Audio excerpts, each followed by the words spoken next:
राग्नो मोक्षं तथा वीक्ष्य पुराधातापि विस्मितः सत्यलोके गुलाम बद्ध्वा तोलयत् साधनान्यः। परीक्षित राजानो 7 દિવસ પછી મોક્ષ થયો એટલે દેવતાઓને આશ્ચર્ય થયું. બ્રહ્માજી પાસે ગયા અને બધાય સાધનોને તોડ્યા છે. એક બાજુ બધાય શાસ્ત્રો પુરાણો રાખ્યા અને બીજી બાજુ ખાલી ભાગવત છે.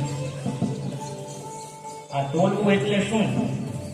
તો કે બધાય શાસ્ત્રોનું પુરાણોનું અધ્યયન કર્યું, સ્વાધ્યાય કર્યું અને પછી મનરૂપી એ તોલનાથી તોયલા છે.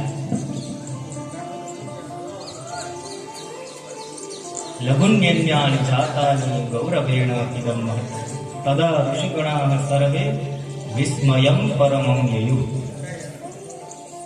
પોતાની મહત્તાને કારણે ભાગવતજીનું જે તોલનું હતું એ સૌથી ભારે રહ્યું.